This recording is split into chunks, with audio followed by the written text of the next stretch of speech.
So in the last video, we talked about why anybody would think that philosophy just is the analysis of language.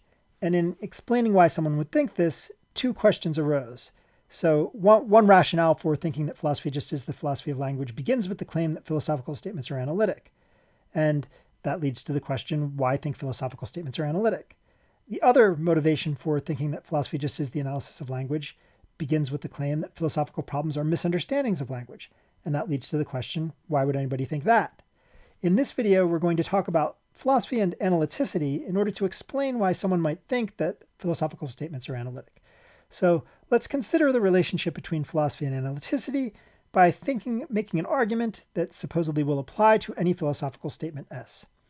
So here's the argument.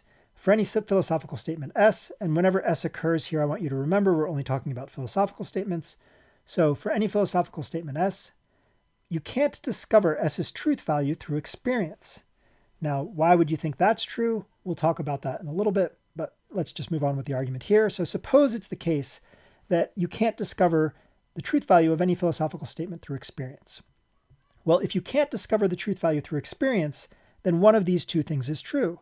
Either you can't discover the truth value at all, so you can't know whether a philosophical statement is true or false, or you can discover the truth value without experience, which is to say you can discover it a priori.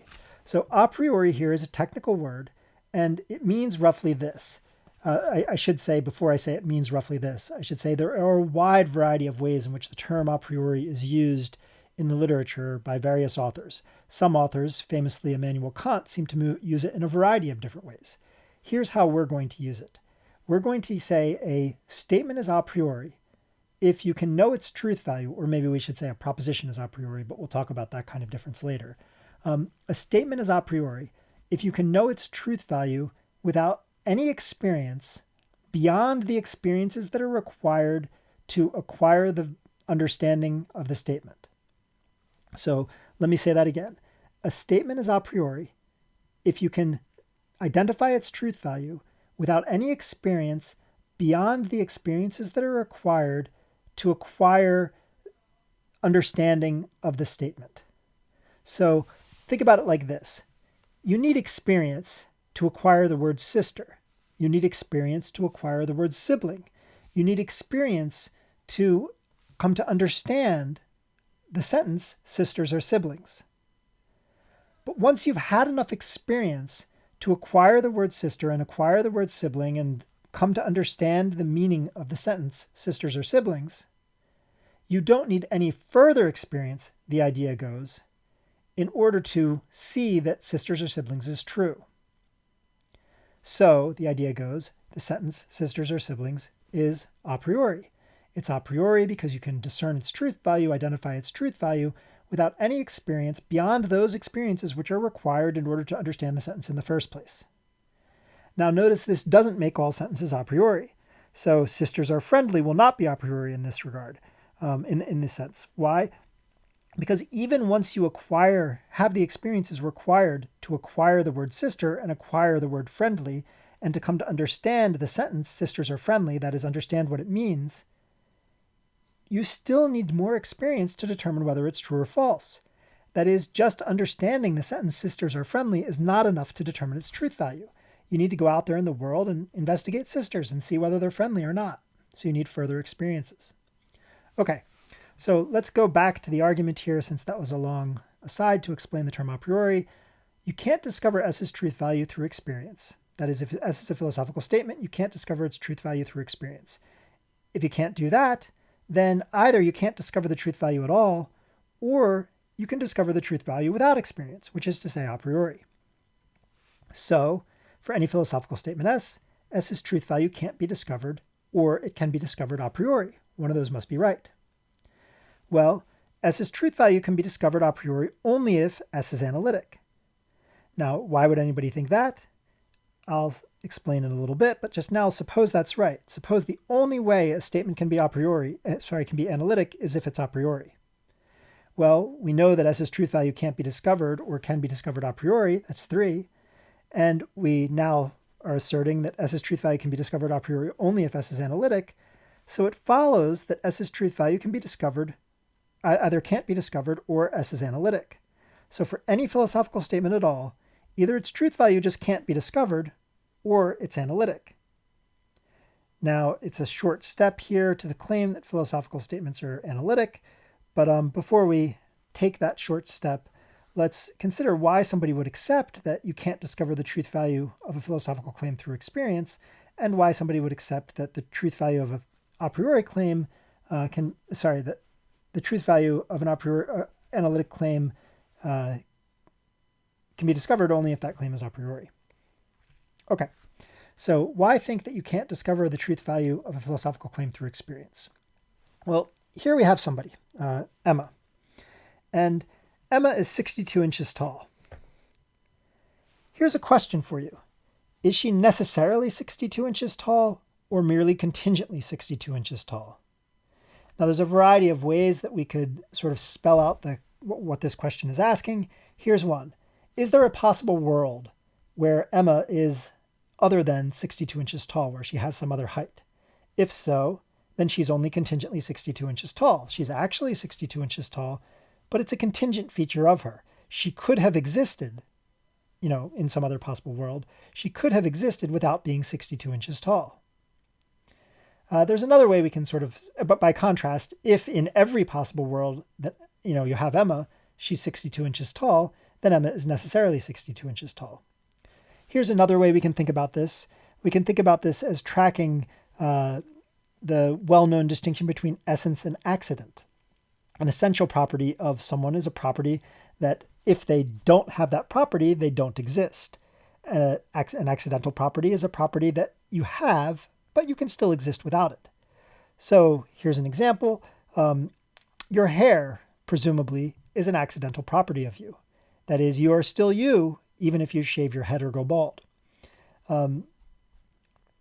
By contrast, perhaps being human is an essential property of you.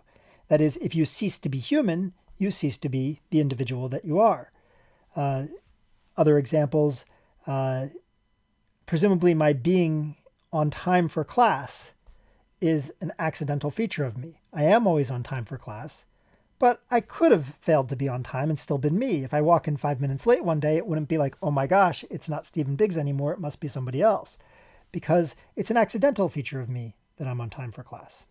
Okay, so here's the question. Back to Emma. Emma actually is 62 inches tall, but is she necessarily or merely contingently 62 inches tall? Could she have still been her if she had had a different height? Well, let me ask another question. How would the world look if she were necessarily 62 inches tall? So let's just suppose for the minute that her height is an essential feature of her. Suppose for a minute that in every possible world where you have Emma, she is 62 inches tall. What will the actual world look like? When you go out and measure Emma, what are you going to find? You're going to find that she's 62 inches tall. Well, how about if she's merely contingently 62 inches tall? So she's 62 inches tall in this world, but in some other possible world she's not. What will this world look like? Well, when you go out to measure Emma, you're going to find that she's 62 inches tall. And this is the crucial point. The world is going to look the same either way. Whether she's necessarily or merely contingently 62 inches tall, the world is going to look exactly the same. That suggests that you can't determine whether she's necessarily or merely 62 inches tall by looking at the world. Now, you can determine that she's actually 62 inches tall by looking at the world. But her being actually 62 inches tall doesn't tell you whether that's an essential feature of her or an accidental feature of her. It doesn't tell you whether it's necessary that she's 62 inches tall or merely contingent that she's 62 inches tall. Now, you might think, look, we can get perceptual experience. We can determine by looking that she's contingently 62 inches tall. Here's how we do it. We cut off her ankles, and she drops to, 59 inches tall, or 58, whatever it would be. And we see that she's still her.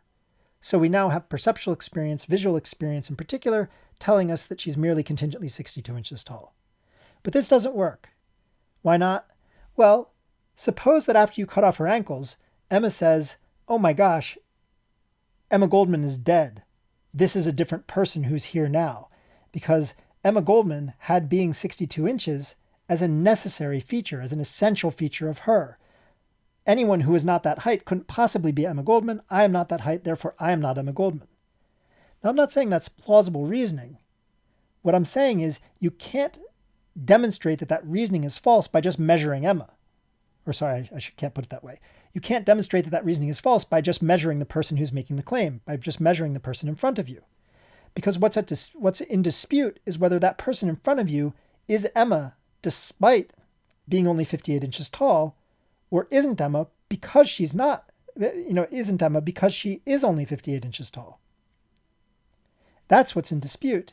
And you can't resolve that dispute just by measuring, because both theories predict that the person you'll measure will be 58 inches tall. Okay, so just let me back up and rehearse this again sort of quickly. Hopefully it will sort of click in your head. So Emma's 62 inches tall. Is that a necessary or contingent feature of her? Well, the world's going to look the same either way. So if you can know whether it's a necessary or contingent feature, then you know it without measuring her, without looking at her. You know it by some other means. How about this? Emma died in 1940. Is that a necessary or contingent feature of Emma? Did she necessarily or merely contingently die in 1940? That is, if the person inhabiting that body, or that body, let's say, let's put it that way, if that body had continued to sort of walk and talk through 1941, 42, 43, and so on, would it have still been Emma? It would have looked like Emma, might have talked like Emma and acted like Emma, but would it have still been Emma? Well, the world would look the same whether it really is Emma or not. So you can't determine whether she merely contingently or necessarily died in 1940 because the world would look the same either way. How about this? Emma urged people not to register for the draft in 1917. She was staunchly opposed to World War I. Was it immoral for her to oppose the draft and urge people not to register? Well, let's ask this. How would the world look if it was immoral for her to urge people not to register? And how would the world look if it was morally permissible or even morally obligatory for her to urge people not to register?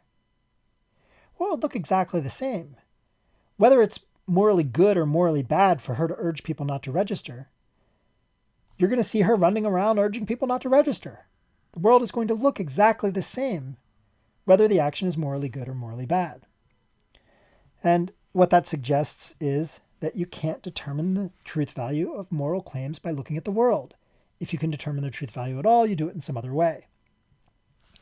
Emma was jailed for those actions, for urging people not to register.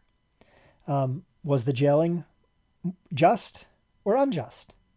Well, again, the world would look the same either way. Whether it's just or unjust, if you look at the world, what you're going to see is Emma in a jail cell. Okay, so what's the big picture point here? The big picture point here is that these kinds of claims about what's morally permissible, claims about necessity and possibility, which are sometimes claims about called claims about modality, they can't be determined by looking at the world. They can't be determined through experience. So you get this first claim here that you can't discover the truth value of philosophical statements through experience by just supposing this, that philosophical statements are statements of necessity or morality. There might be some other categories. I put 4 M's here because there's, in addition to modality, which is necessity and possibility, and morality, there's meaning and there's mathematics. You might think all of those kinds of claims can't be discovered through experience, and all of those kinds of claims are the kinds of claims that philosophers target. But let's just suppose, for ease of presentation, that philosophy fundamentally deals with necessity and that all philosophical truths are necessary. Then it follows that you can't discover the truth value of any philosophical claim through experience. So there's one reason why someone might think that one is true. What about 2 here? That if you can't discover the truth value of a claim through experience, a statement through experience, then either you can't discover it or you can discover it without experience. Well, that seems obvious, so there's no need for an argument for that claim, right? If you can't discover it through experience, either you can do it without experience or you can't do it at all. So you get this conclusion that S's truth value can't be discovered if it's a philosophical claim, or it can be discovered a priori. That just follows from 1 and 2. What about 4, the claim that S's truth value can be discovered a priori only if S is analytic? Why would anybody accept that? Well, let's think about it. So here's a question. How can anyone know anything a priori? How can you discern the truth value of sisters or siblings without going out and looking at sisters and looking at siblings, like checking each sister to see if she's a sibling? I mean, think about this in concrete terms. Suppose we're in a classroom right now with 35 people, and I ask the sisters to raise their hand. You now know who in the room are siblings. Well, let me back up. Suppose we're in a room with only women, 35 women. And I ask the sisters to raise their hands, and 17 of them do. You now know who are the siblings. You don't need to do further investigation to determine who are siblings. Why not? Because you understand the sentence, all sisters are siblings, without any further experience being required. Okay, but how can you do that? How can you have this kind of a priori knowledge? Well, here, let's look at a conversation. This person here says, we learn about the world through perceptual experience, seeing, hearing, feeling, smelling, tasting, touching. How could anyone learn anything just by thinking without looking? That is, how can anyone learn anything a priori? And Blue over here says, look, if a statement is true in virtue of its meaning alone, then just by understanding it, you can discover its truth value. You don't need to check the world. You just need to check the meaning of the statement. If its meaning makes it true, check the meaning of the statement. You know the truth value. And this person then says, well, give me an example of that kind of statement, an analytic statement. And Blue says, here are some examples. Sisters are female. If X is a sister, then X is a sibling. Bachelors are male. Triangles have 3 sides. If X is a triangle, then X has at least 2 angles that are less than 90 degrees. And the person over here on the left says, well, look, these are pretty boring statements. Are there any interesting analyticities? And Blue now says, look, how about this? Tigers have stripes. It's part of the meaning of tigers that they have stripes. Gold is golden. It's part of the meaning of gold that it's golden. Water is the dominant potable liquid. It's part of the meaning of water that it's the dominant potable liquid. Killing innocents for fun is immoral. So here the idea is that if you understand the word immoral, then you can just know that killing innocents for fun is immoral. Facts are the only constituents of reality. So the idea here is that this just follows from understanding the meaning of the word fact and the meaning of the word constituent, the meaning of the word reality, and so on, being able to put them together in the right way. Now, you might think some of these aren't analytic. You might think none of them are analytic. That's fine. The person on the left here is going to agree and say, okay, I can get on board with that. Those are interesting analyticities.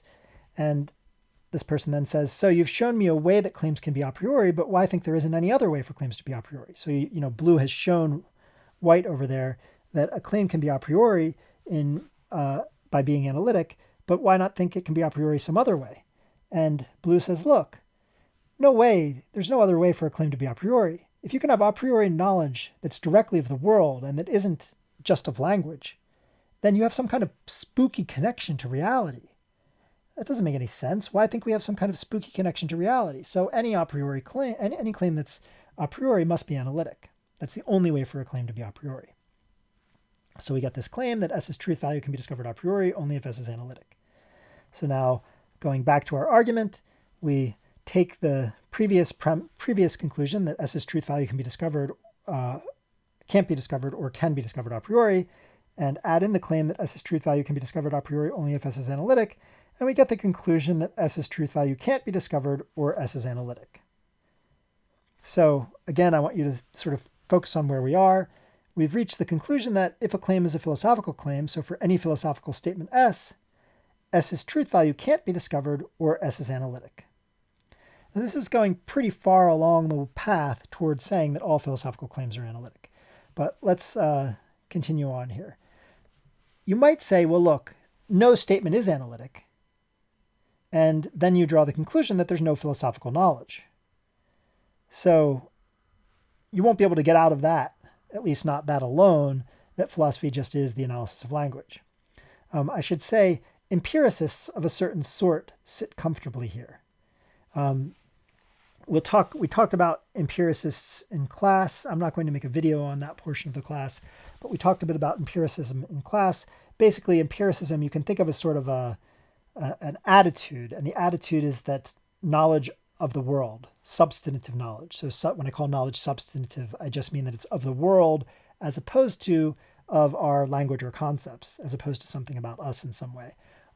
Substantive knowledge can come only through perceptual experience. That's what empiricists say. And the claim that there is no philosophical knowledge is certainly consistent with the claim that all knowledge comes from perception. That is, all substantive knowledge comes from perception. But that's not the only possible route.